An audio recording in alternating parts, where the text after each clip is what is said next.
te louvamos, Pai, por esse dia tão maravilhoso. Um dia onde a gente teve a graça de ter notícias lindas. Duas bênçãos do Senhor chegaram na vida de Samara e nós podemos testemunhar esse presente tão maravilhoso, essa graça, Senhor, que o Senhor derramou sobre a família dela. Nós te louvamos, Pai, porque o Senhor tem sido fiel em todo o tempo e tem cuidado da sua filha e da sua casa, Senhor. Nós te agradecemos também porque, Senhor, apesar dessas mudanças, o Senhor é o Deus que controla todas as coisas. O Senhor é aquele que sabe exatamente onde nós devemos estar e o Senhor é aquele que guia todos os passos. Obrigado porque o Senhor tem guiado esse grupo, o Senhor tem derramado sobre esse grupo a tua doce presença, a tua provisão, sim, Senhor. Muito obrigada. Que o Senhor venha estar nessa noite, derramando sobre a vida de Tami uma graça nova e conduzindo ela nesse chamado que o Senhor deu para ela, tão inesperado, para essa noite. Que o Senhor venha estar renovando e trazendo o entendimento que ela precisa, Senhor. E que ela possa ser surpreendida por ti, assim como nós que estaremos aqui com ela. O Senhor vem estar derramando sobre nós algo novo na caminhada desse entendimento nesse livro, desse conhecimento que a gente tem buscado como mães, como mulheres, Senhor. Que o Senhor nos capacite nessa noite mais uma vez. Em nome de Jesus nós choramos. Amém. Bem, como vocês podem ouvir, o trem está passando aqui agora. Eu moro quase ao lado da linha do trem, então eu espero que não esteja atrapalhando tanto aí a minha voz para vocês, tá? Gente, então vamos começar pelo capítulo 10, que fala sobre emocionalismo. A gente vem aqui no livro estudando, né, sobre esse tema, sobre vários temas que são comuns à modernidade agora, ao período que a gente está vivendo, né? Para que nós saibamos ensinar os nossos filhos, primeiro, que nós sejamos educadas, né, para lidar com esses assuntos e também que nós saibamos educar os nossos filhos para lidar com isso e responder biblicamente a essas coisas, a essas vãs filosofias. E no capítulo 10 ela vai falar sobre o emocionalismo. E o título lá que ela coloca é Siga o seu coração. Ele nunca mente. E nenhum título seria melhor do que esse para definir o emocionalismo, né? Siga o seu coração. Quem nunca ouviu essa frase, ou quem nunca falou essa frase, né?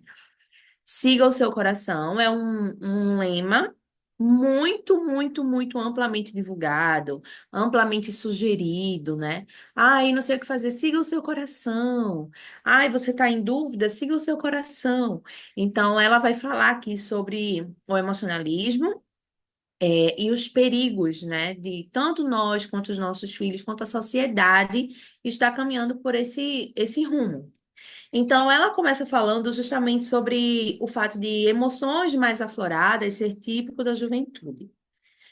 Precisamos entender o seguinte: quando nós vemos pessoas que são muito levadas pela emoção, pessoas que são muito emocionais, muito emocionadas, né? Isso nos mostra claramente um sinal de imaturidade. A Gabriela levantou a mão, pode falar, Gabriela. Eu não sei se é alguma coisa em relação ao meu áudio. Gabriela tá com a mão levantada. Eu não sei se foi sem querer ou se ela quer me comunicar alguma coisa. Mas se vocês precisarem me falar algo, gente, sobre meu áudio, alguma coisa assim, vocês podem. Vocês podem falar pelo chat, tá bom? Samara, tu sempre consegue lançar as polêmicas, nem se preocupa com isso. Então, quando nós vemos pessoas que são muito dadas à emoção, a resolver as coisas na emoção, a canalizar tudo para o lado emocional, essas pessoas são claramente pessoas imaturas. Se você observar uma criança, a criança é puramente emoção, né? Ela carece de razão, ela carece de raciocínio lógico, ela carece de entendimento para discernir as coisas. Ela vai pela emoção, falta a razão. Então, uma pessoa guiada pelas emoções, uma pessoa que dá muita atenção para as suas próprias emoções ou que vive baseado nas próprias emoções, é uma pessoa que não amadureceu, é uma pessoa que está ali eternamente no estágio infantil, de criança, né? Esse é o primeiro ponto que a gente deve observar. Se nós estamos sendo muito dadas, muito levadas pelas nossas emoções e racionalizando pouco acerca das coisas, nós precisamos de amadurecimento. Precisamos começar a olhar as coisas com a lente da realidade. Observar a realidade para além daquilo que nós sentimos, para além daquilo que nós, das sensações que nós temos, tá? E ela fala o seguinte, que as emoções podem ser valiosas para descobrirmos a verdade.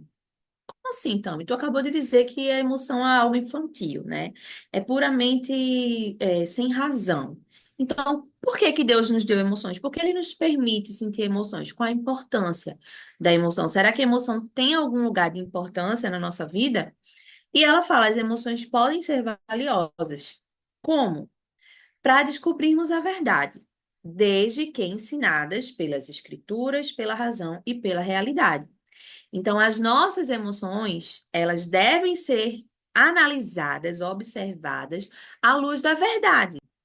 E essa verdade o que é? É as escrituras, né? A palavra de Deus é verdade. É a realidade que nos cerca e a razão. Então, quando nós sentimos determinada emoção, em vez de simplesmente agarrar aquela emoção e pensar em torno dela e criar um sentimento em torno daquela emoção, que depois, mais na frente, eu vou também falar um pouco com vocês sobre isso, né? A diferença de emoção e sentimento. Em vez de a gente se agarrar a essa emoção e canalizar aquilo ali, né? Construir todo um pensamento em cima daquilo e tornar aquilo ali uma situação mais complexa, nós primeiro precisamos submeter a nossa emoção à palavra de Deus, à realidade das coisas e à razão. Parar para pensar sobre aquilo que nós estamos, a emoção que nós estamos experimentando, né? A emoção que nós estamos sentindo. No capítulo, desculpa, na página 193, ela vai falar sobre um autor, o Robert Solomon, que ele faz distinção em um livro dele, Livres da Escravidão das Paixões, Emoções e Escolhas, é o nome do livro. Ele faz distinção entre paixões e emoções. Eu achei bem interessante essa distinção que ele faz. Ele diz que as paixões são a parte química dos sentimentos, sobre a qual nós temos pouco controle. Por outro lado, as emoções são uma espécie de julgamento, porque podem mudar rapidamente, independente do que esteja acontecendo no corpo. Então, assim, da forma que esse autor coloca, né, o Robert, ele fala que as paixões são aquelas coisas que nós sentimos mais no corpo, que a gente não consegue muito controlar, né? Então, vamos falar, por exemplo, da questão da sensualidade. É um tipo de paixão mais inflamada que você está sentindo ali no seu corpo, que você vai precisar fazer um esforço intencional para controlar aquilo que é químico, que é físico, que está no teu corpo, que você está sentindo, né? Fisiológico. Já a emoção, não. A emoção, ela é um julgamento ou um pré-julgamento que você faz ali na sua mente, né? Na hora que você vê uma cena, aquilo desperta em você determinada emoção. Então, você fez um julgamento acerca daquilo que você viu. Mas, por outro lado, é um julgamento superficial, porque ele é volátil, porque ele muda de acordo com a situação, né? Então, ele até fala que, ele dá um exemplo, se eu não me engano, é de uma adolescente que tá chateada porque a mãe não foi buscar ela no horário na escola, e ela tá lá esperando um maior tempo e ela tá chateada com a mãe dela. Até que o pai dela chega e fala para ela que a mãe dela sofreu um acidente e por isso não chegou a tempo. Naquele mesmo momento, a emoção dela é mudada pela circunstância, né? Então, não é uma coisa profunda, bem pensada, racionalizada. É uma coisa mais superficial, é um julgamento mais superficial. Então, O que nós precisamos entender acerca das nossas emoções, do valor das nossas emoções, o porquê que Deus nos permite experimentar as emoções, é porque as emoções devidamente instruídas são capazes de fortalecer a compreensão da verdade. Vou repetir, isso é uma frase que ela colocou, né, que depois eu destrinchei aqui. As emoções devidamente instruídas, e nós vimos através de que elas são instruídas, né, da verdade, da palavra, da razão e da realidade, elas são capazes de fortalecer a compreensão da verdade. Então, através daquilo que nós experimentamos, através por intermédio das nossas emoções, né, das emoções que nós experimentamos, nós conseguimos também fortalecer a nossa compreensão da realidade. Não é a nossa via principal de compreensão da realidade. Preste atenção nisso.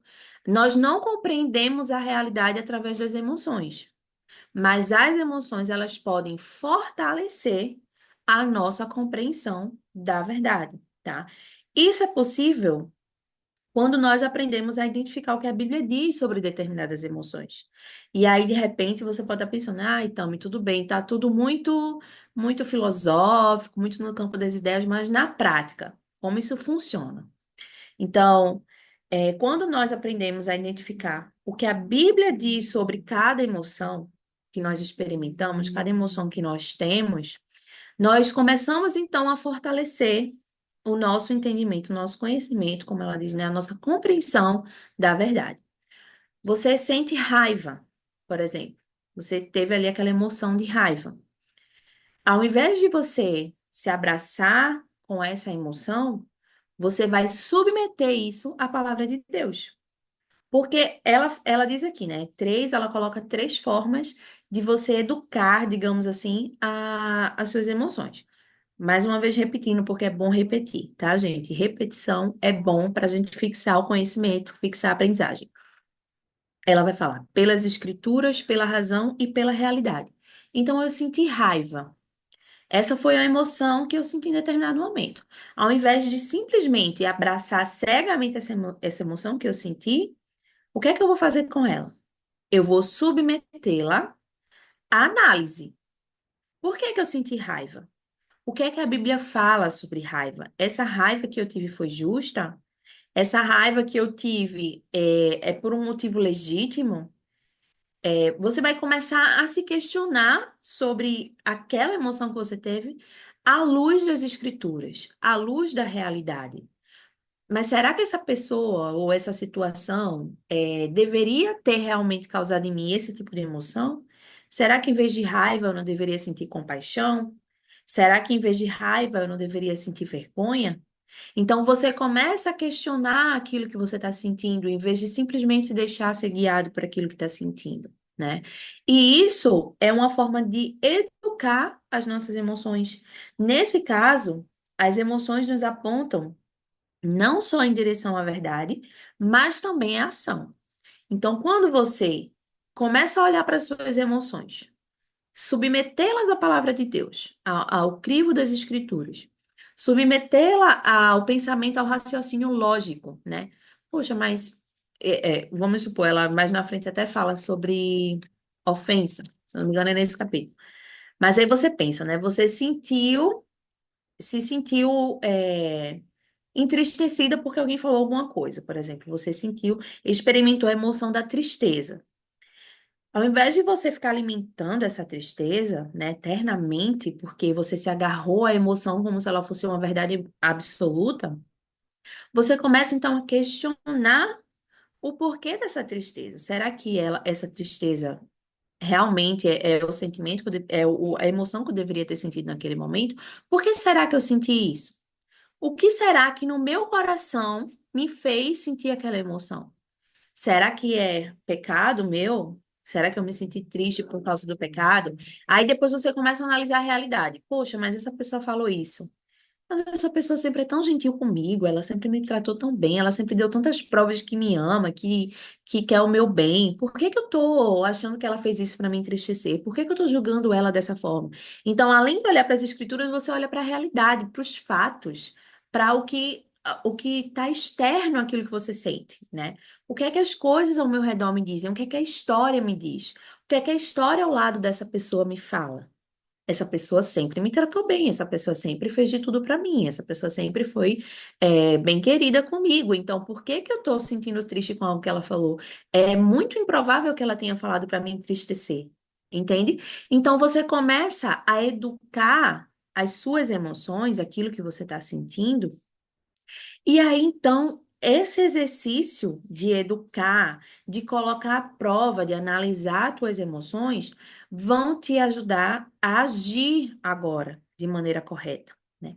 A agir da forma que você deve agir, porque você não vai agir pelo que você, simplesmente pelo que você sentiu, a emoção que você sentiu, mas você vai agir de acordo com aquilo que você raciocinou, pensou, analisou. Então, muitas vezes, quando você submete a sua emoção ao crivo das escrituras, da razão e da realidade, você acaba tomando um curso de ação totalmente diferente do que você tomaria se você tivesse ido pela sua emoção sem análise, sem ter parado para pensar sobre ela, sem ter parado para observar aquilo que a emoção estava te falando, né? Em Jeremias, capítulo 17, 9, a gente vê o famoso versículo também. Enganoso é o coração mais do que todas as coisas e desesperadamente corrupto. O título vai dizer, siga o seu coração. Aí você olha o que as escrituras falam acerca do coração. Será que é confiável? Será que vale a pena seguir o coração? Eu acho que é melhor não, né? Porque ele é desesperadamente corrupto, as escrituras dizem que ele é enganoso. Então, se você segue o seu coração, você está seguindo para o fracasso. Você não tem nenhuma garantia de que você está tomando o lugar, o caminho correto, tá? A emoção, ela precede o sentimento. Falando agora um pouco com vocês sobre essa diferença, né, de emoção e sentimento. A emoção, ela precede o sentimento, porque ela é uma resposta imediata a algo que aconteceu, a uma situação que você experimentou, alguma coisa que você ouviu. Então, é uma reação imediata que você tem. Já o sentimento, ele precisa de análise, né? Ele precisa de aprofundamento, ele é mais complexo. Você passa a sentir alguma coisa a partir do momento que você ou experimenta várias vezes a mesma emoção, ou você vai fortalecendo aquela emoção, né? Então, eu senti. Deixa eu ver uma outra emoção que eu posso falar. Eu senti.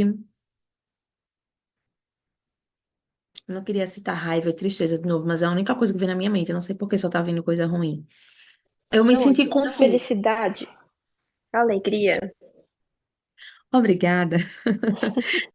Então, eu me senti feliz em determinada situação, certo? Naquele momento eu me senti feliz. Mas aquilo só vai se tornar um sentimento perpétuo, né? Uma coisa que eu vou ficar alimentando aquela felicidade se eu ficar mastigando ela, se eu ficar pensando nela, se eu ficar reforçando ela no meu pensamento, aprofundando o porquê que eu tô feliz com aquilo, aprofundando o porquê que aquilo me fez feliz, né? E aí eu vou criar o sentimento, vou me tornar uma pessoa alegre em relação àquilo ali. E a mesma coisa com os sentimentos ruins. Eu estou dando mais foco nos sentimentos ruins, porque, infelizmente, na maioria das vezes, eles são nossa pedra de tropeço, né? Eles nos fazem pecar. Então, deixa eu lembrar o que eu estava dizendo. Sim, então o nosso sentimento, ele é construído a partir desse reforçar da nossa emoção, ok? Essa é a diferença. Então, nós devemos vigiar as nossas emoções, colocar as nossas emoções diante de Deus, justamente por causa disso. Porque essas emoções, elas vão definir aquilo que nós vamos sentir em relação a determinadas pessoas, em relação a determinadas coisas, em relação a determinadas situações, e o quanto a gente vai reforçar esse sentimento em relação às coisas que nós sentimos uma emoção imediata, mas ali a gente tem a oportunidade de parar, refletir, analisar nossa emoção e trocar de rumo, como eu falei, né? A questão da ação, mudar o teu curso de ação. De repente você analisou ali naquele momento que aquela emoção que você sentiu não é justo, você não deveria ter sentido daquele jeito. E aí, nessa análise, em vez de você alimentar esse sentimento, você vai agora mudar o seu sentimento, né? Mudar a rota por onde você iria. Você vai começar a sentir de outra forma porque você analisou a sua emoção. Então, a Bíblia é o padrão externo que nos ajuda a avaliarmos constantemente aquilo que nós sentimos, seja as nossas emoções ou os nossos sentimentos, né? É bom que exista algo à parte de nós, que vai nos ajudar a fazer essa avaliação, que vai nos ajudar a fazer essa análise. E onde é que nós encontramos a verdade acerca de quem nós somos? Acerca da complexidade do ser humano, da nossa mente e da nossa alma? É nas Escrituras, é na palavra de Deus. Então, por isso que nós recorremos a ela para submeter as emoções que nós sentimos. A onda, gente, fiquem muito à vontade se vocês quiserem falar alguma coisa aqui no meio, tá? Levantar a mão e aí eu vou ouvir vocês. Eu vou só ler o chat aqui para ver. Sim, a Gabriela colocou. A própria experiência nas igrejas. Se eu fico emocionada, eu estou sentindo a palavra de Deus, não anulando, mas é bem tendencioso em alguns ambientes, exatamente. Até a nossa adoração, os sentimentos, as emoções que nós sentimos ali na hora da adoração, né? Até isso precisa ser questionado. Não pensem que não, porque mesmo o nosso culto, a gente presta culto por intermédio do Senhor Jesus Cristo, porque Ele é o único que consegue prestar um culto perfeito ao Senhor, né? A Deus. Nos fazer levar um culto perfeito a Deus.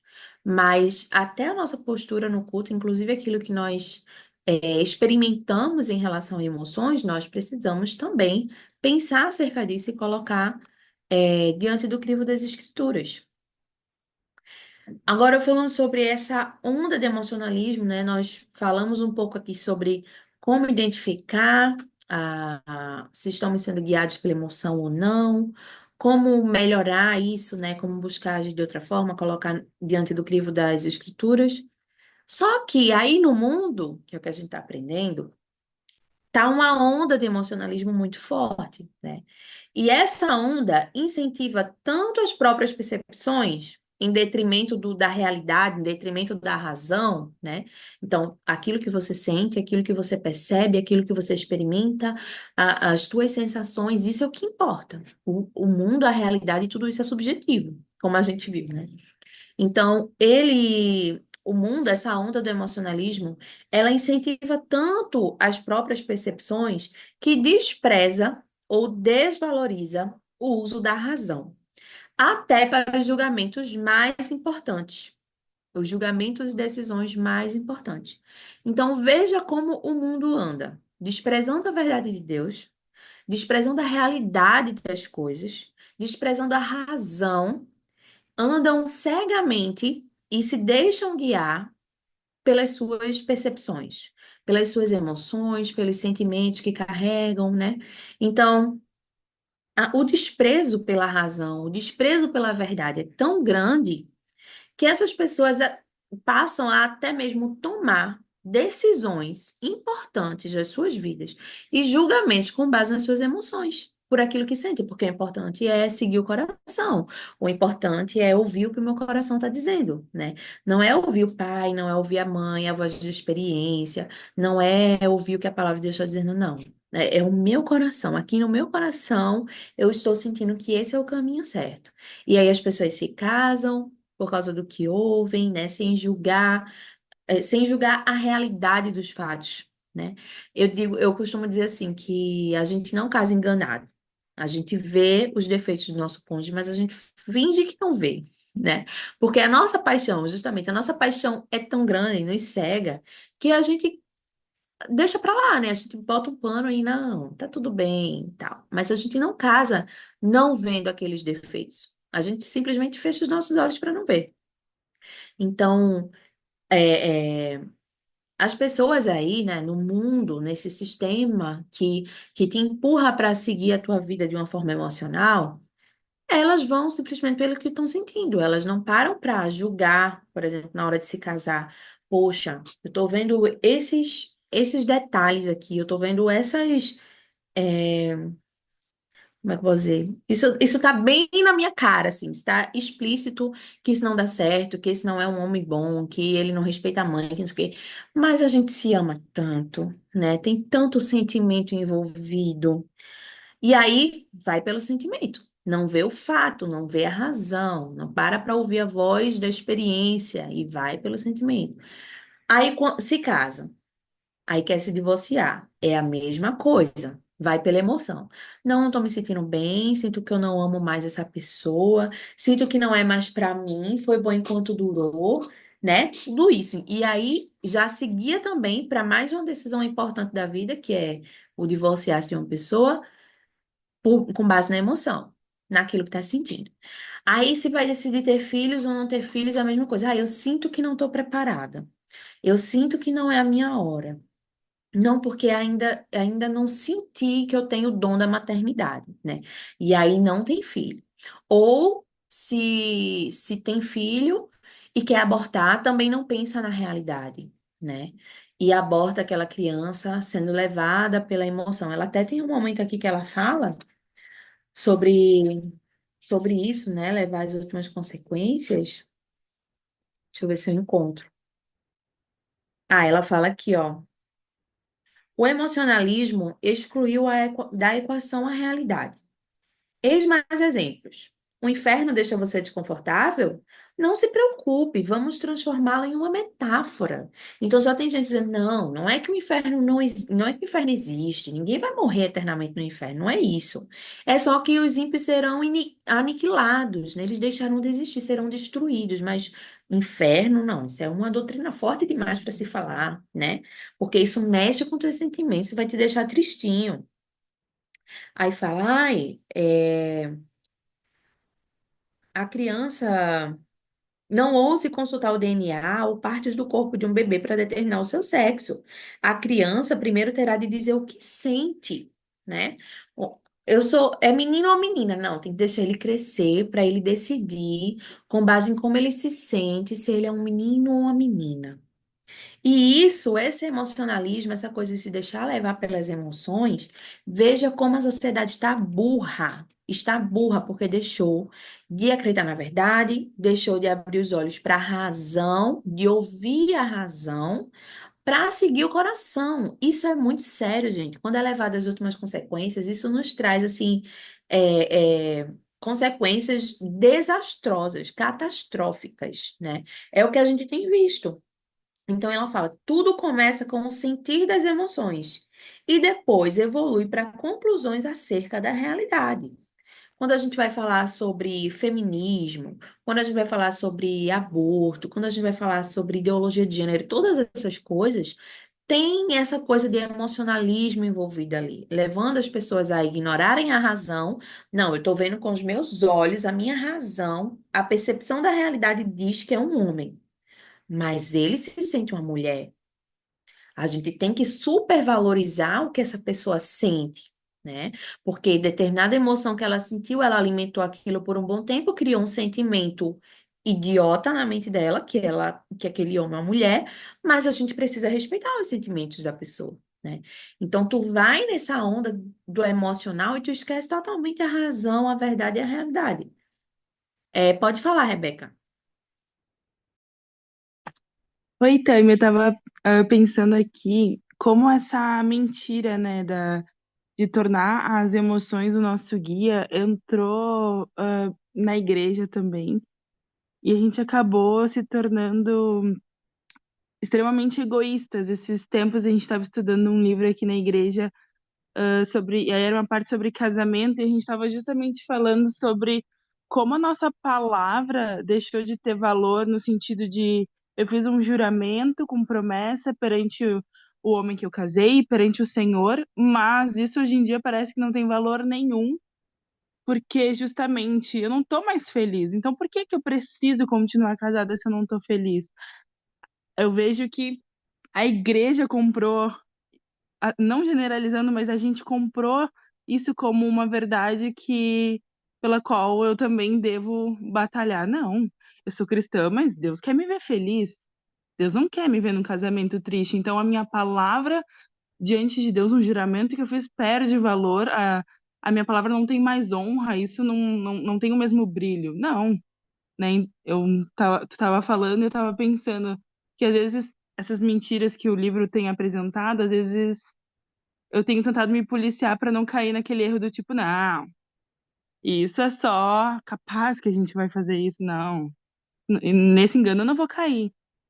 Mas sutilmente a gente às vezes compra, né, uma porçãozinha dessa verdade, entre aspas, que o mundo tem tentado enfiar a goela abaixo.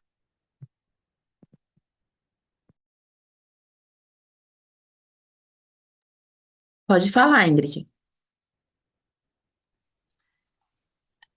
Puxando um pouco dessa deixa com relação ao casamento, uma amiga minha estava comentando comigo que ela e o marido resolveram fazer terapia de casal. E a terapeuta, ela não permite que eles falem de maneira, você fez tal coisa. Não, não pode ser dito dessa maneira. Tem que dizer, eu me senti de tal jeito. E eu fiquei refletindo sobre isso, assim, por que será, né? Depois eu cheguei à conclusão de que, às vezes, a forma como você se sente simplesmente não é a realidade. Porque é muito fácil a gente olhar para o nosso cônjuge e falar: olha, você não se importou comigo, peraí. Não é verdade. Talvez eu tenha me sentido dessa maneira, ele não soube se expressar, e eu tô dizendo: olha, eu me senti assim, sabe? Trazer para essa questão de que aquilo que a gente sente nem sempre vai ser realidade. E o mundo tá pregando justamente ao contrário, né? Justamente que o que você sente é a realidade. Se você se sente assim, você tem que impor para todo mundo que isso é verdade. Eu vim num grupo, eu entrei num grupo de penteados de cabelo para crianças, uma coisa bem bobinha assim. Entrei no grupo do Facebook. Quando eu olho o primeiro post, eu já entrei e saí na hora, né? Porque o primeiro post era de uma mulher que havia postado uma foto do filho, chamando o filho de ela.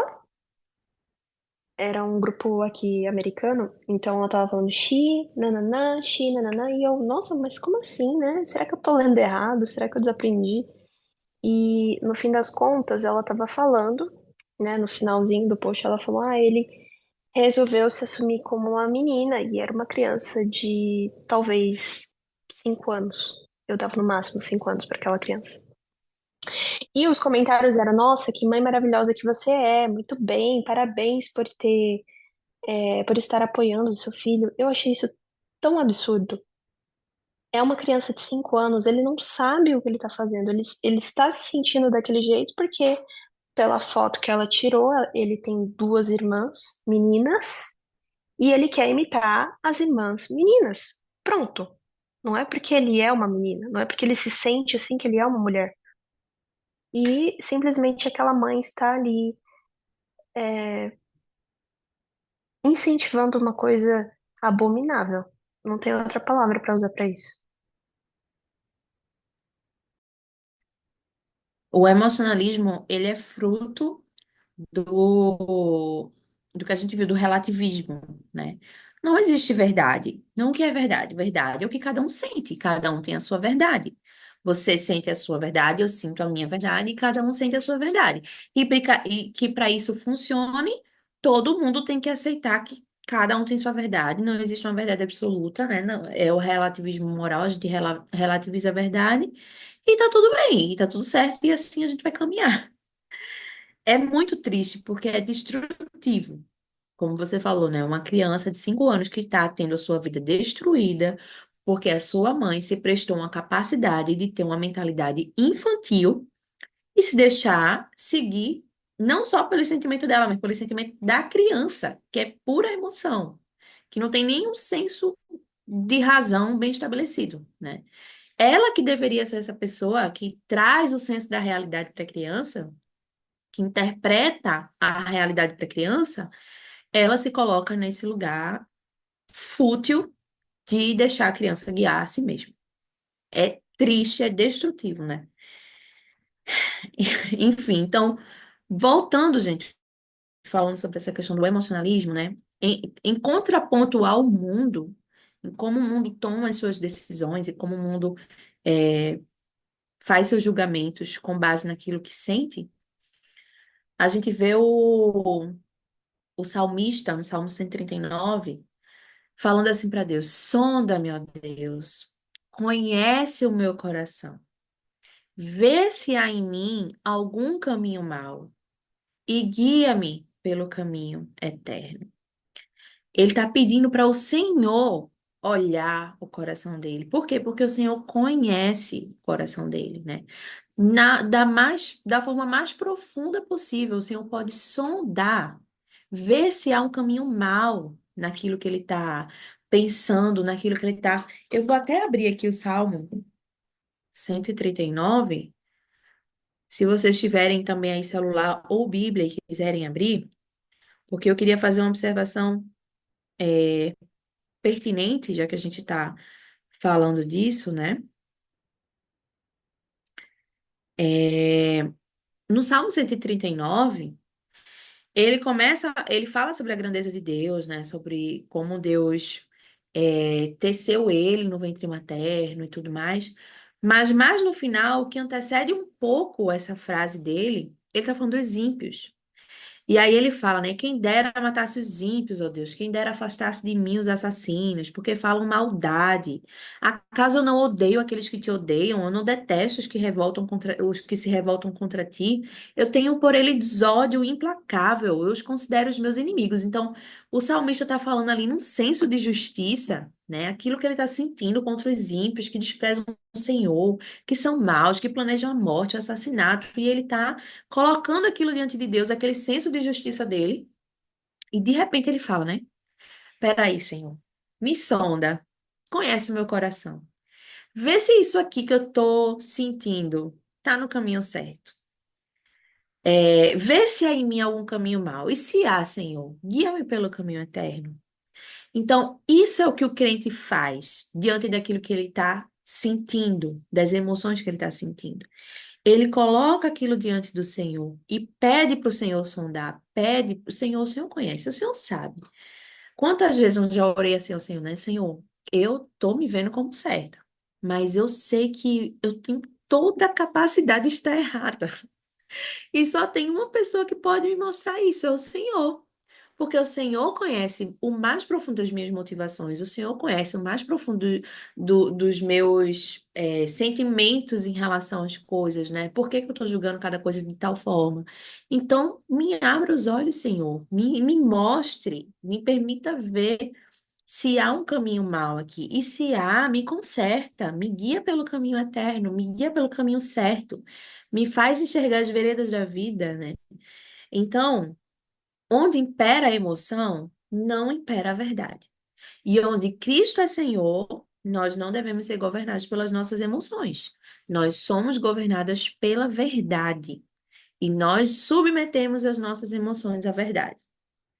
Então, para adiantar e finalizar um pouco esse capítulo, o próximo capítulo é um pouco menor, mas eu pontuei algumas coisas que eu achei interessante, né? Todo crente deve aprender a dominar tanto suas paixões quanto suas emoções.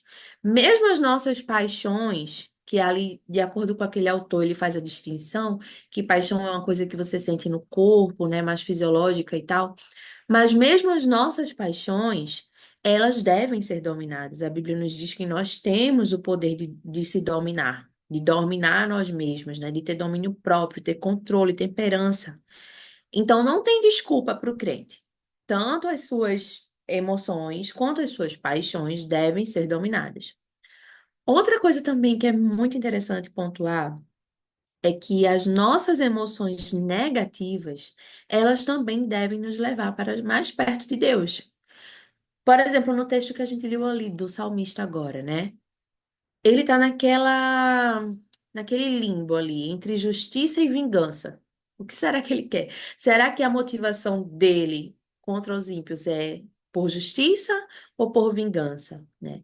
E se for, se é uma emoção negativa que ele está sentindo, né? O ódio dos ímpios porque ele quer vingança, porque ele tá com ódio, um ódio pecaminoso mesmo, isso também deve levá-lo para mais perto de Deus, né? Os nossos sentimentos ruins nos levam para mais perto de Deus, por quê? Porque a gente sabe que só o Senhor pode endireitar o nosso caminho. Só o Senhor pode nos ajudar a nos livrar daquele sentimento ruim, porque o Senhor é tão diferente de nós, né? E nós podemos contemplar a santidade de Deus, a distância que há entre nós e Deus, a diferença que há entre nós e Deus, e glorificar o Senhor também por intermédio disso.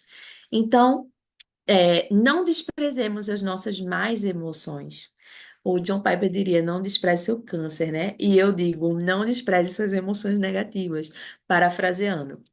As nossas emoções, tanto positivas quanto negativas, elas devem nos levar para mais perto de Deus, porque a vida do crente é isso. Tudo que a gente passa, todas essas situações, tudo deve cooperar para nos levar para mais perto do Senhor, nos fazer mais parecidos com Cristo.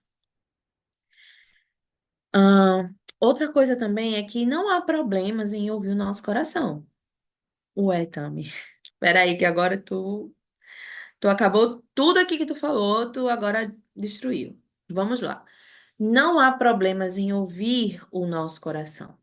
Ouvir, não no sentido de ser guiado por ele, né? Dou ouvidos ao meu coração e vou pelo que ele fala. Não. Mas de analisar, escutar aquilo que o coração está falando, né? Porque eu só posso analisar aquilo que eu percebi. Então, se eu percebi que o meu coração está falando aquilo ali, eu vou então analisar. Mas não há problemas em ouvir, desde que nós submetamos aquilo que ouvimos às palavras de Jesus. Não devemos seguir o nosso coração cegamente. Mas às vezes o nosso coração nos aponta sentimentos reais também, emoções reais. Então, quando a gente ouve aquilo ali, né, que o nosso coração está falando, e a gente submete as palavras de Jesus, a gente então vai saber o caminho correto de andar. A gente não precisa desprezar completamente. E na página 203, se vocês tiverem com um livro aí, vocês abrem, vocês podem abrir. Ela vai falar sobre essa questão da falta de maturidade. Das pessoas que são muito emocionais, levam tudo para o lado emocional e carecem de maturidade. Se você é essa irmã, se você é essa pessoa, minha irmã, diminua a si mesmo. Nem tudo é sobre você, as coisas não são sobre você. Nem todo mundo à sua volta está fazendo as coisas para ofender você, está fazendo por você, está fazendo para você. Se você é uma pessoa que se ofende facilmente, você é uma pessoa guiada pelas emoções. Você é uma pessoa que não está olhando para quem Deus é, olhando para quem você é, olhando para o outro com mais consideração, tá? Falta autoanálise, falta aprofundamento da realidade, de quem você é, de quem Deus é, da distância que existe. Exatamente, você não é o alecrim dourado. Sinto muito te dizer, sinto muito te ofender com essa palavra agora. Mas assim, se você se ofende muito fácil, eu já fui uma pessoa que me ofendi muito fácil, tá? Eu venho de uma família que é muito assim. E eu aprendi na lapada ao longo de muitos anos. Graças a Deus, hoje eu posso dizer, eu não sou essa pessoa. Deus me transformou. Mas eu já fui uma pessoa que tinha muito medo de ofender os outros e que me sentia ofendida facilmente também. Então, isso é o quê? É o nosso ego lá em cima, né? A gente se acha muito mais importante do que a gente é, a gente acha que as pessoas estão muito mais interessadas em nós do que elas realmente estão, a gente acha que as pessoas estão vivendo em torno da gente, né? E assim, nós não somos o centro do mundo, então, menos, bem menos. Se você é uma pessoa que se sente facilmente ofendida, ela também fala aqui que isso é uma culpa totalmente sua, né? As pessoas não têm que ficar pisando em ovos para não te ofender. Claro, isso não é um guia, um passe para você sair ofendendo todo mundo ou achar que todo mundo tem o direito de te ofender. Não é isso. Mas que quando você analisa melhor as suas emoções, né? Você não fica sendo guiado por emoção e tudo mais, você se ofende com muito menos facilidade. Porque na maioria das vezes, até se a pessoa fez para te ofender, pouco importa para você, sabe? Você tem outras coisas mais importantes, mais interessantes para se preocupar. Então ela vai dizer, ó, A não ser que você esteja debaixo de abuso ou coerção, ninguém pode forçá-la a sentir nada. Tudo que você sente em relação a outra pessoa é responsabilidade sua. Ninguém pode te obrigar a isso. E aqui eu queria. Ai, eu acho que eu nem deixei aqui, mas depois eu posso mandar no grupo. Eu esqueci de separar. Mas eu queria indicar dois livros sobre isso que podem te ajudar muito, que são maravilhosos, assim. Um deles é O Ego Transformado, que é um livretinho pequenininho, mas que eu de vez em quando leio de novo ele, porque ele é muito bom. Então, se você é uma pessoa que se ofende fácil, né, que tudo você se dói, é dodói e tal, minha irmã, hoje é o momento de você se arrepender. Hoje, o Senhor está te dizendo que você está errada. Aí você tem dois caminhos. Você pode ignorar e se ofender comigo, que estou te falando isso, ou você pode pensar, eu preciso saber como sair disso. Eu preciso aprender do Senhor o que me leva a isso e o que eu devo fazer para não ser mais assim. Então, eu te indico esse livro, que é do Tim Keller, O Ego Transformado, que é um livretinho fininho, pequenininho, maravilhoso, que vai abrir muito a tua mente. E o outro é o Como Se Livrar da Amargura, que é do Jim Wilson, eu acho. Não sei se a Samara ainda está aí na chamada, se alguém tem também esse livro, eu tenho quase certeza absoluta que é o Jim Wilson, o nome dele. É alguma coisa Wilson. Mas eu vou mandar depois as fotos no grupo, tá? E esse Como Se Livrar da Amargura, gente, é leitura obrigatória para todo mundo também. Até se você acha que não é amargurado, você tem que ler esse livro. Porque ele também vai te ajudar muito a amadurecer nesse sentido, né? Do que o outro fez, da intenção do outro, o que você sente em relação ao outro, enfim, é maravilhoso. Então, ahn, sim, ela fala aqui, ó, sobre a maturidade. Muitas vezes reagimos emocionalmente a afirmações que poderiam ser rapidamente descartadas com um pouquinho de raciocínio lógico. Lembra que eu falei lá no começo que às vezes você se entristece com a pessoa? E quanto mais próxima é a pessoa, mais fácil da gente ter essas coisas, né? Você se entristece com a pessoa e, poxa, porque ele fez isso, porque não sei o que, não sei o que. Se você tivesse parado para pensar um pouquinho só acerca daquela pessoa, do que a pessoa é para você, do que a pessoa faz para você, do relacionamento que você tem com ela, você não julgaria aquilo daquela forma. Então, é maturidade, amadurecer nesse sentido, né? E para finalizar, como ajudar os nossos filhos a não caírem nas garras do emocionalismo, que é o que ela vai trazer por fim. Como ajudar os nossos filhos a ter maturidade emocional? Como ajudar os nossos filhos a não serem guiados pela emoção, a tomar decisões pela emoção, né? Em primeiro, ela vai falar sobre ensinar os nossos filhos sobre o tema da emoção. Os nossos filhos precisam aprender isso que a gente conversou aqui hoje, né? Que nem tudo é sobre eles, que nós experimentamos emoções que são pecaminosas, que nós precisamos submeter as nossas emoções ao Senhor, que nós precisamos enxergar a realidade à nossa volta antes de tirar uma conclusão e mastigar aquela emoção. Então, tudo isso nós vamos ensinando aos nossos filhos, para que eles aprendam o valor da razão, o valor da verdade, da realidade, né? Para além das próprias emoções e percepções. Outra coisa que a gente faz, inclusive com criança pequena, né? É uma coisa que a gente sempre ensina às crianças pequenas, é descobrir e reconhecer as próprias emoções, é nomear mesmo as emoções, né? Usar imagens, né, de carinha triste, carinha feliz, mandar a criança imitar aquela imagem, você fazer também expressões faciais e falar para a criança, não, isso aqui é carinha de tristeza, isso aqui é carinha de alegria, isso aqui é carinha de entusiasmo, de surpresa. E aí você vai mostrando para a criança essas emoções, para que ela primeiro descubra e depois identifique. Porque quando ela identifica as emoções, ela começa a saber o que ela está sentindo, né? Quando ela sente aquela emoção, ela vai conseguir entender o que ela está sentindo, porque você nomeou, apontou, identificou para ela cada uma das emoções.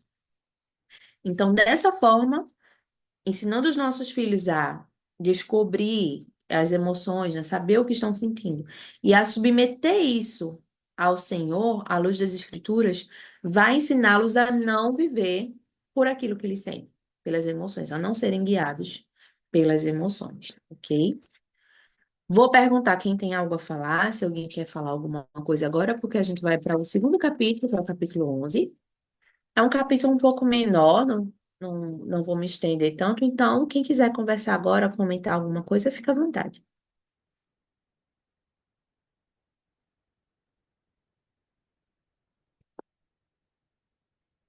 Nada?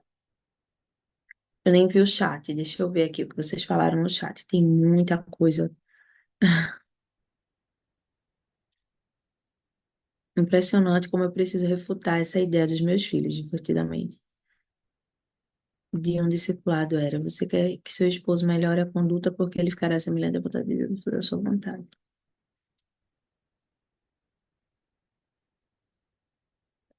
Ai, gente, não vou conseguir ler, senão vou levar muito tempo.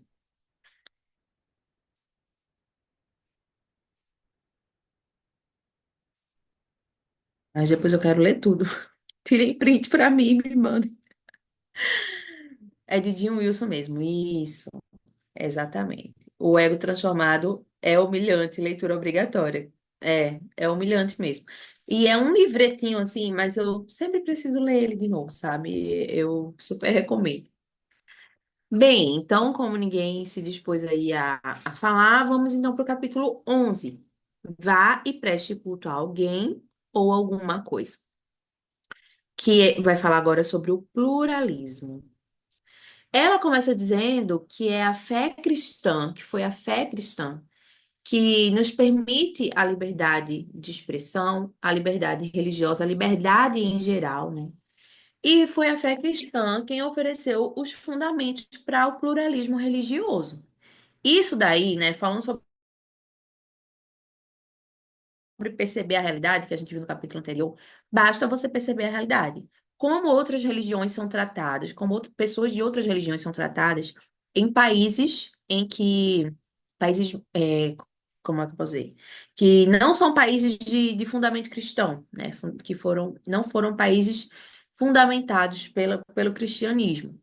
É um país do islamismo, enfim, né? Países que às vezes comunismo, que é a religião de lá, enfim. Não há espaço para pluralidade, não há espaço para pessoas quererem exercer suas liberdades religiosas, né? Não tem isso. Isso é uma coisa que o cristianismo proporciona, porque o próprio Deus fez os seres humanos, nós cremos nisso, fez os seres humanos como indivíduos dotados de liberdade. Nós temos liberdade. Então, ela fala aqui dos Estados Unidos, né? Ela é americana, obviamente ela vai falar dos Estados Unidos. Mas assim como também o Brasil e todos os outros países que tiveram a sua base formada pela religião judaico-cristã, todos eles vão dar liberdade, pluralidade, para liberdade religiosa e pluralidade. Então, isso só é possível, a gente só experimenta, porque há espaço naquilo que nós acreditamos para pluralidade, para pessoas que também não têm a nossa fé, não enxergam a verdade, né? A nossa verdade, não enxergam a verdade. E aí, ela vai falar assim, ó, o pluralismo não é o real problema.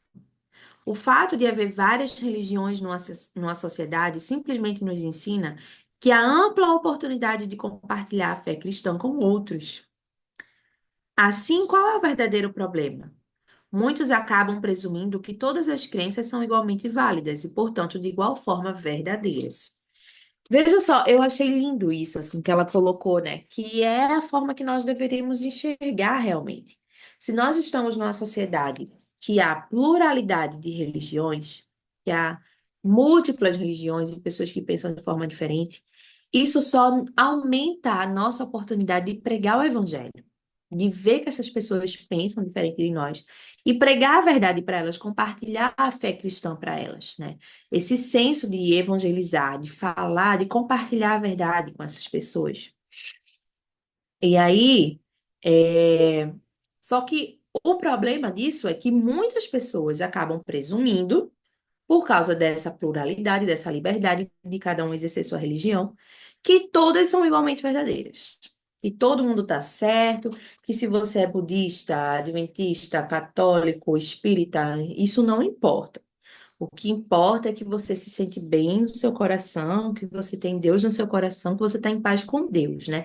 Veja que até nisso, como o emocionalismo é muito interessante, né? Porque todas essas filosofias mundanas, elas estão tão interligadas, tão juntas ali, que você fala de uma coisa que liga para outra, que liga para outra. Tá tudo muito junto, assim, né? Tudo faz parte do engano. E você vê que até nisso o sentimentalismo também está presente. Aí eu sinto que eu tenho paz com Deus, né? Não se importa com o que as escrituras falam que é ter paz com Deus, não se importa com a realidade das coisas. Se importa com o que sente. Lá no coração dele, ele acha, né, que o que pode ser guiado por aquele que sente, e no coração dele ele tem paz com Deus. Então, para quê? Para que cristianismo? Para que aprender sobre a fé? Não faz sentido, né? E aí ela vai falar sobre a tolerância, essa, esse senso de tolerância que as pessoas têm, que não é a verdadeira tolerância, né? Não é a boa tolerância. A tolerância saudável que nós somos chamados a praticar. Existe uma diferença da tolerância, da boa tolerância e da má tolerância. Então, ela bota a ideia de tolerância sobre a nova definição desse termo cunhado pela sociedade insiste que nenhuma opinião pode ser tratada como inferior, mesmo que ainda existam ideias ruins por aí. Numa sociedade onde coexistem múltiplas crenças religiosas, o secularismo, pintado com as cores da tolerância, leva à falsa dicotomia de que todas as religiões são igualmente válidas ou que nenhuma religião deve ser discutida. A gente ouve uma das duas coisas, né? Não, ou não se discute futebol, religião e. Como é que fala? Futebol. Tem três coisas, se eu não me engano, né? Ou são duas mesmo, eu estou viajando. Não se discutem. Política, isso. Futebol, política e religião não se discutem. Ou a gente não discute, para não ferir, não ofender, porque cada um tem a sua verdade, cada um quer crer no que quer crer. Ou a gente admite que todas são válidas, que todas igualmente estão levando a Deus, né? E aí, todos os caminhos levam a Deus? Nós sabemos que não são todos os caminhos que levam a Deus. Há apenas um caminho que leva a Deus. Jesus Cristo, homem, filho de Deus. Ele é o caminho para o Pai. Ele é o único caminho para Deus. Então, esse olhar evangelístico também, né? A gente tem que desenvolver e desenvolver nos nossos filhos. A tolerância não é covardia, é diferente, né? Uma coisa é você respeitar a pessoa e saber que ela tem uma crença diferente, buscar ali, conversar com ela, apresentar o evangelho. Outra coisa é você ser covarde e não apresentar para a pessoa a verdade, não apresentar para ela a palavra do Senhor. Aquilo que você está convicto de que realmente pode salvá-la, né? Então, todos os caminhos levam a Deus? Não, nós sabemos que estamos com a verdade. E o que é que nós temos feito com essa convicção? O que é que nós temos feito com a convicção de que apenas Cristo é capaz de levar o homem a Deus? Nós temos nos calado diante de outras pessoas, porque nós não queremos incomodar, nós não queremos ser inconvenientes, nós não queremos ser desrespeitosos, né? E aí a gente se cala e deixa outra pessoa caminhar para o inferno. Basicamente isso. Então, na Na página 215, ela fala que tem uma frase, né? Pregue sempre o evangelho quando necessário e palavras. Eu já ouvi muito essa frase. Eu tinha um pastor, antigamente, há muitos anos atrás, que eu acho que toda pregação ele falava isso. Ele dizia, pregue, se possível, fale. Então, esse ensino de que, assim, você pode pregar com a sua vida, você não precisa abrir a boca para falar do evangelho, porque as pessoas vão te ver vivendo e elas vão aprender o evangelho, assim, por osmose, né? Por ver você fazendo. E isso não é verdade. É claro, é óbvio que aquilo que nós falamos precisa estar condizente com aquilo que nós vivemos. Aquilo que nós fazemos tem que ser congruente com aquilo que nós pregamos. Mas isso não significa que nós não devemos usar palavras. Palavras são importantes, né? Mais uma vez, somos chamadas aqui a não sermos covardes, a não abrirmos mão da nossa responsabilidade de compartilhar nossa fé, de falar do Senhor. Ai, também é porque eu sou tímida, ai, também é porque eu não tenho jeito, ai, porque eu não sei falar. Cada um vai ter uma desculpa diferente para dar. Todas nós temos uma boa desculpa diante de Deus, né? Mas não é assim. Nós não fomos chamadas para viver de acordo com o que é mais confortável para a gente. Isso diante do Senhor, nós precisamos, né, reforçar isso de colocar diante do Senhor os nossos pecados como pecados, não com palavras bonitinhas. Ai, Senhor, o Senhor sabe que eu sou tímida, eu não tenho muito jeito para falar com os outros. Covardia, né? Senhor, me perdoa, eu sou covarde. Me ajuda, Senhor, a como é que eu tô vendo aqui a minha irmã caminhando para o inferno. Minha irmã, eu falo de sangue, né? Não minha irmã em Cristo.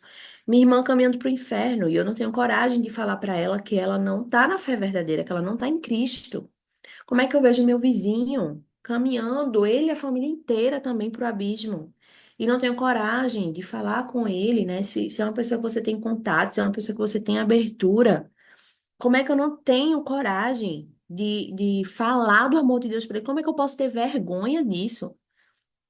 Não, gente, não, não, isso é inadmissível. Eu não estou dizendo para você que você tem que sair para pregar no ônibus, na rua. Não é esse nível de coragem que você precisa, né? É o mínimo. É coragem de abrir a boca e compartilhar aquilo que você sabe. O Senhor vai colocar no seu caminho as pessoas para quem você deve falar. Você só não deve se reter, né? Só não deve calar, não deve reter a mensagem que você tem. Não é ficar também caçando, né? Não é nada mirabolante, é compartilhar as maravilhas de Deus, aquilo que Deus tem feito por ti, para ti, através de ti, com aquelas pessoas que estão ao seu redor, com aquelas pessoas do seu convívio comum, né? Não é nada muito fora do normal.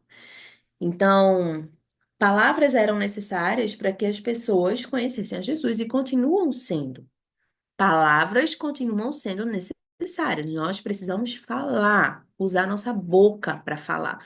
A fé vem pelo ouvir a palavra de Deus. Como ouvirão se não há quem pregue, né? Então nós precisamos pregar para que eles possam ouvir as nossas palavras, observar o nosso procedimento e assim se render ao Senhor Jesus, por causa daquilo que nós falamos, cremos e fazemos. Deixa eu ver o que vocês comentaram aqui para não perder. Pois é, o meio ordenado por Deus é a pregação do evangelho, a fala. Às vezes essa história de pregar com a vida esconde a timidez e a covardia de falar, exatamente. Testemunhar do seu caminhar com Jesus. Isso. Não é nada, nossa, eu vou fazer um sermão para pregar para aquela pessoa. Não, é você aproveitar as oportunidades.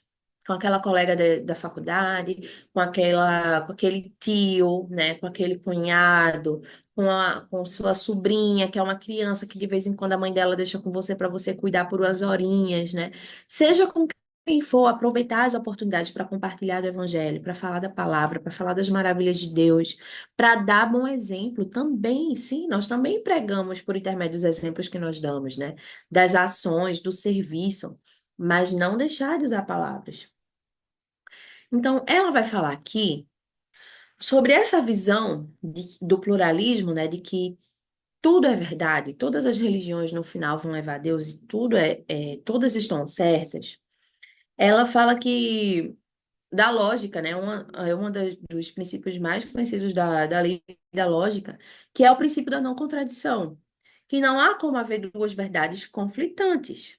Hoje em dia, quando a gente fala numa sociedade de relativismo moral, emocionalismo, isso não faz o menor sentido mais. A lei da lógica, porque a lógica é totalmente ignorada. Então, a lei da lógica não faz nenhum sentido. Mas a lógica continua sendo a verdade. Ela é factível. Então, não há como haver duas verdades conflitantes. Ou você é homem ou você é mulher. Não tem como você ser as duas coisas tá certo. Não, eu sou homem, mas eu também sou mulher. Não. Ou você é uma coisa ou você é outra. Se você admite que as duas coisas, que você é as duas coisas, tá faltando lógica aí, tá se contradizendo. Então, a verdade existe uma verdade e duas afirmações completamente opostas não podem ser verdadeiras, certo? Existe uma falsa e uma verdadeira, ou existem duas falsas. O que não pode é haver duas verdadeiras. Então, se eu falo que o Deus que salva, né? O Deus verdadeiro, ele é triuno, ele é um Deus em três pessoas, né? Deus Pai, Deus Filho e Deus Espírito Santo. E o outro é unicista, diz que não, que Deus é apenas um e se manifesta total. Não tem como as duas coisas ser verdade. Um de nós está errado. Ou os dois estão errados, né? Mas nós cremos que há apenas um Deus, que existem três pessoas. Então, essa é a verdade. Se eu creio que isso aqui é verdade, tudo mais é mentira. Não tem como ser verdade com outra coisa que é contraditória a essa aqui. É a lei da não contradição. Não tem como duas coisas opostas serem verdade ao mesmo tempo, tá? Então, isso nos leva a pensar o seguinte: uma pessoa, ela pode ser muito sincera na fé dela e ainda assim a fé dela não ser verdadeira. Sinceridade na fé é diferente de veracidade da fé. Ai, mas fulano, olha, se tu vê, só faltava ser crente. É educar bem os filhos, é respeitosa com o marido, é um exemplo de pessoa, um amor de pessoa, é dedicada na igreja, que não sei o que, não sei o que. Só não é crente. Ela é sincera. Mas eu não tenho como acreditar que essa pessoa não está em Cristo, que essa pessoa, no final, não vai ser salva. Nós precisamos ter cuidado com isso. Veja só, salvação não é pelas obras, né? Ainda mais, numa oportunidade assim, ainda mais a gente devia ter misericórdia e pregar o evangelho para essa pessoa, porque ela está fazendo tudo isso sem Cristo. E no final da vida, ela vai continuar sem Deus e ela vai ter o mesmo caminho dos ímpios. Por quê? Por mais sincera que ela seja, no mesmo caminho dos ímpios, não é porque ela é ímpia. Quer dizer, o mesmo caminho dos perversos, né? Por mais sincera que ela seja na fé, não é a fé verdadeira. Não significa que porque ela é sincera, porque ela é devota, ela está na fé verdadeira. Então, por amor, nós devemos abrir os olhos das pessoas em relação à verdade, né? Pregar a verdade. E ela vai falar sobre culto, né? Pessoas que prestam vários tipos de culto, culto a vários deuses, cultos diferentes, enfim. E Deus exige que nós prestemos culto somente a Ele. O culto verdadeiro é somente ao Senhor. E não apenas isso, né? Mas o culto verdadeiro é da forma que o Senhor deseja receber. Tem a questão também de observar qual é o culto que nós temos prestado, né? É interessante porque, mesmo no meio dito evangélico, gente, é triste falar isso, é triste, mas tem muitas pessoas ditas evangélicas no nosso meio que elas não conhecem a Deus. Elas não conhecem a Deus, porque se o teu Deus não é o Deus que se revela nas Escrituras, não é aquilo que a Bíblia diz que é Deus, então você não crê em Deus, você crê num ídolo. Você criou um Deus para si, né? E aí você vai conversar com a pessoa e a pessoa às vezes é 20, 30, 40 anos na igreja, sabe? E ela não sabe quem é Deus. É triste isso, é triste. E parece que quanto mais convicta a pessoa tá de que ela sabe, de que ela tá, né, no caminho certo, mais difícil é para você tentar convencê-la do contrário, mais difícil é para você tentar convencê-la de que ela está no erro, no engano, né? Mas existem muitas pessoas que não prestam culto ao Deus verdadeiro, que estão cultuando a um Deus que elas inventaram, que é fruto da própria imaginação ou das sugestões de Satanás, né? E elas estão caminhando para o abismo também. Então, nós temos, nessa pluralidade aqui que o Senhor nos permite, apesar dos males, dos muitos males, né, de ter tantas religiões diferentes, porque bom seria que todos adorassem ao único Deus verdadeiro, e nós cremos que um dia todo joelho se dobrará diante dele, e toda língua confessará o seu nome, né, e ele será adorado por todos, mas nessa pluralidade, nessa situação que nós vivemos nesse mundo caído, nós ainda conseguimos ver a oportunidade de compartilhar o amor de Deus com essas pessoas, né? Então, na página 220, caminhando já para o final aqui, ela fala uma coisa que eu achei linda, que ela diz assim: que privilégio é participar do plano divino de mudar o destino eterno de alguém por meio de falar a verdade. Olha só, gente, em vez de a gente se submeter à pressão do mundo, né, de não toca nesse assunto, você vai ofender com a verdade, todos têm a verdade, isso aqui. Em vez de você se deixar levar pela pressão mundana, você abrir sua boca para pregar a verdade, falar do amor de Deus para a pessoa, e ver aquela pessoa ser transformada e ser livre da condenação do inferno, ser livre da condenação, né? Você mudar através do plano divino. A mudança, o destino eterno daquela pessoa. Que privilégio que Deus te dá, que Deus nos dá de viver em uma sociedade que tem essa pluralidade, para que nós possamos ter também essa alegria. Jéssica, teu áudio está ligado.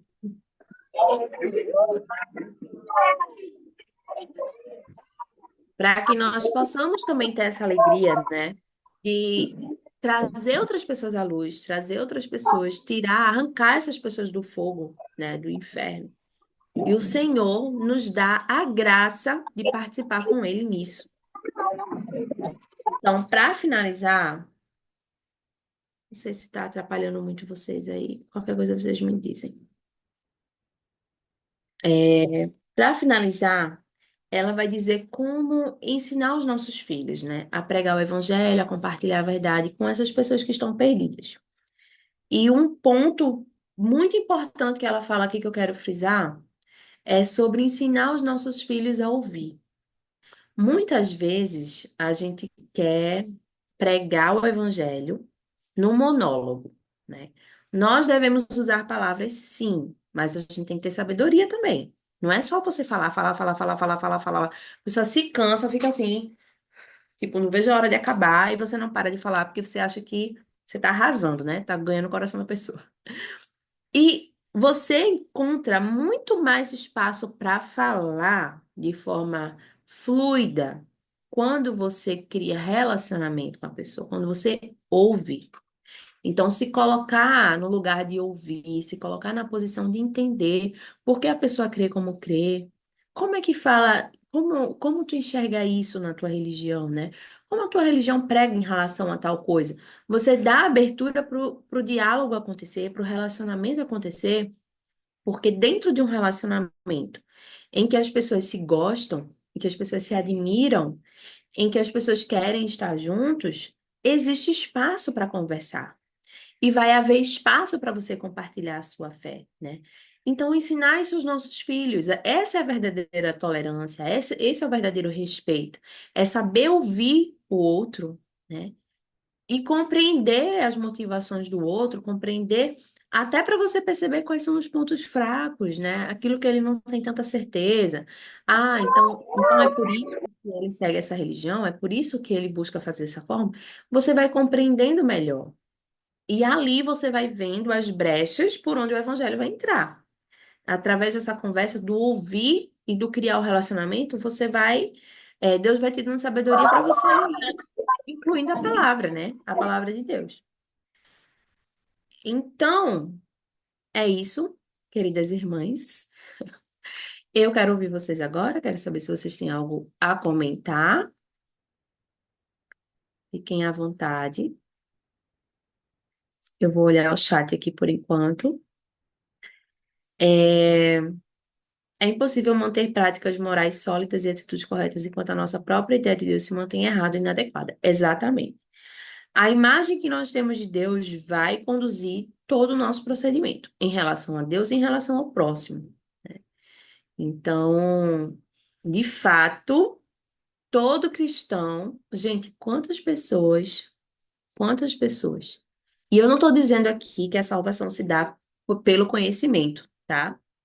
Deixa eu terminar o raciocínio. Mas quantas pessoas se dizem cristãs e se você perguntar para elas o que é trindade, elas não vão saber responder ou elas vão dar uma resposta errada sobre a trindade. E nós cremos que o nosso Deus é um Deus trino. Isso é o básico da fé cristã, né?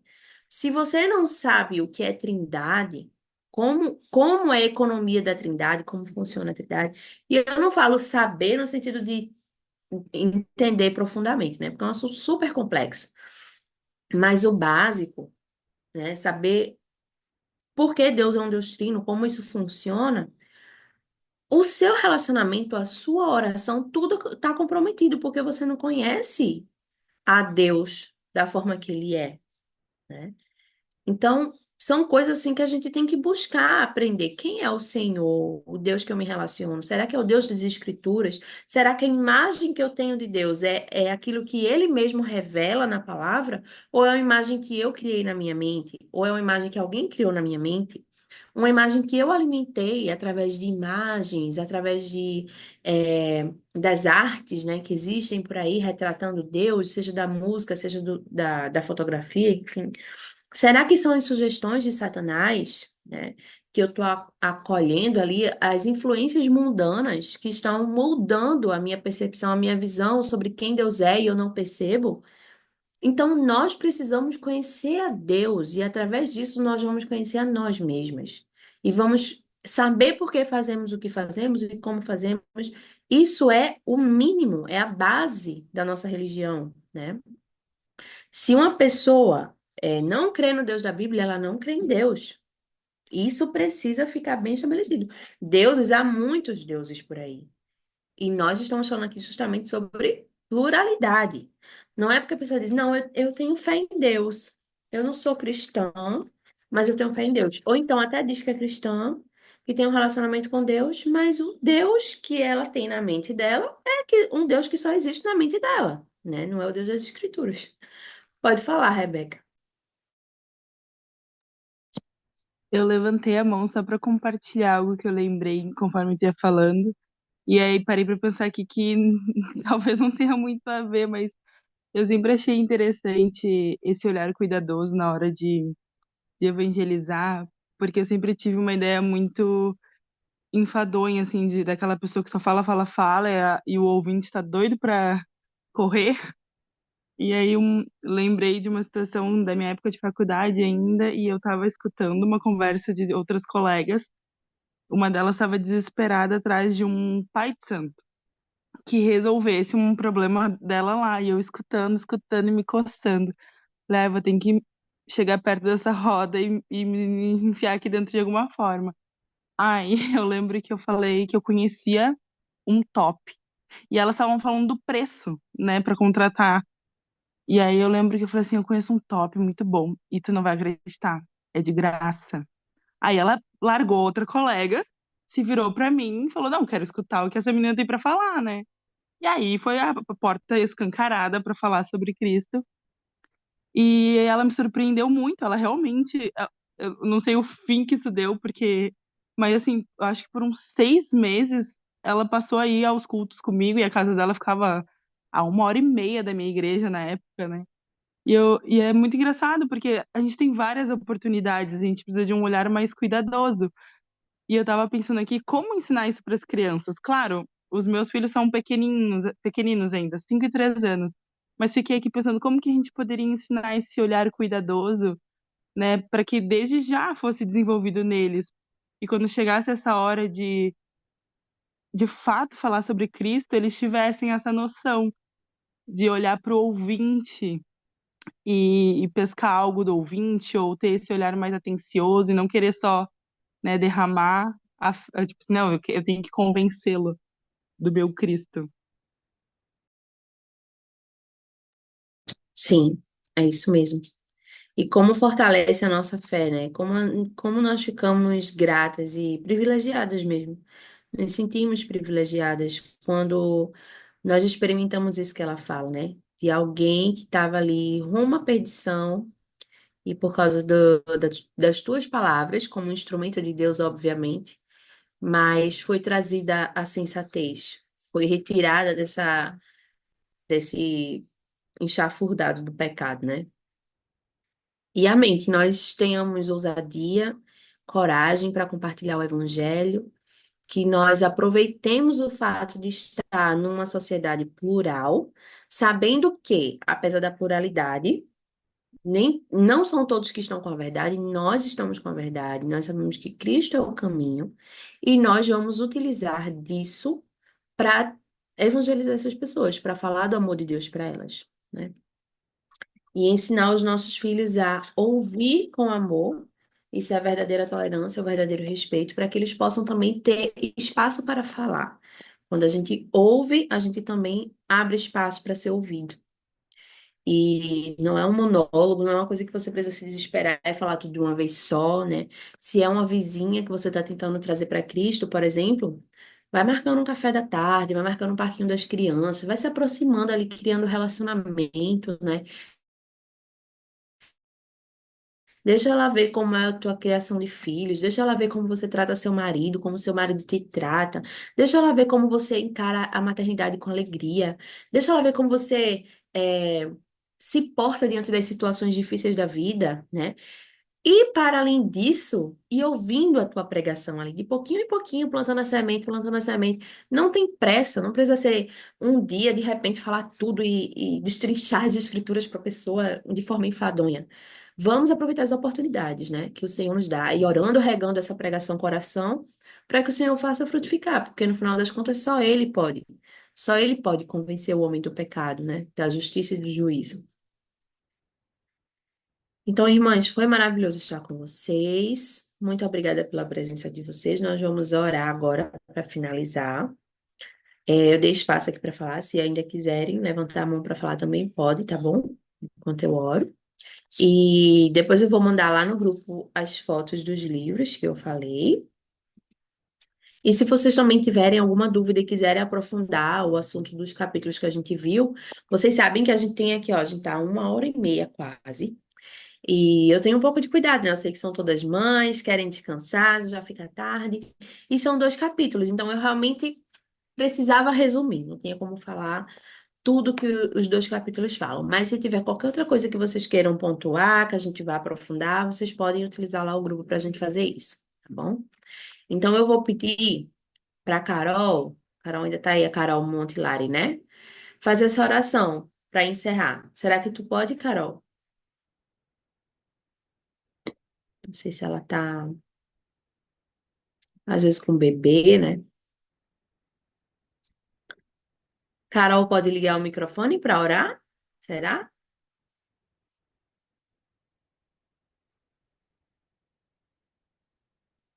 Então, Oi, Raquel. Ah, alô? tá. Apareceu? Tá bom. Menina, foi só a luta aqui para achar onde é que ativa o microfone. Pois vamos orar. Senhor, nós te louvamos, te damos graças por mais um momento tão precioso em que podemos aprender da tua palavra. Podemos entender, Senhor, como de tantas formas temos sido tentadas pelas nossas emoções, pelas filosofias do mundo e pelas filosofias de Satanás. Ajuda-nos a nos conduzir com sabedoria nesse mundo, Senhor, a nós e aos nossos filhos. Tem misericórdia de nós, ó Deus, porque temos sido bombardeadas todo o tempo com muitas filosofias, com muitas crenças, com muitos enganos. Precisamos estar firmadas na tua palavra. Por isso, nos dá graça para priorizarmos o tempo de leitura, o tempo de meditação, para priorizarmos momentos como esses, em que estamos fortalecendo umas às outras. Obrigada pela vida de Tami, Senhor, que tem se disposto a nos servir, sendo um instrumento do Senhor. Obrigada pelo parto de Samara, ó Deus, pelos meninos que estão bem, pela recuperação dela. Desde já nós oramos para que o Senhor se compadeça, que logo toda a família esteja em casa. Obrigada mais uma vez, Senhor, por essa noite, pelas bênçãos que temos recebido por meio deste ensino. Nós te louvamos e reconhecemos a tua bondade sobre nós. Em nome de Jesus. Amém. Amém. Amém. Bom descanso, meninas. Eu vou ficar além do chat aqui, que eu não sou besta. Amém. Obrigado. Boa noite, viu? Boa noite. Vocês podem ficar à vontade. Eu tô aqui porque eu vou ficar olhando o chat, que eu perdi o chat, né? Vocês acompanharam o chat. Eu não...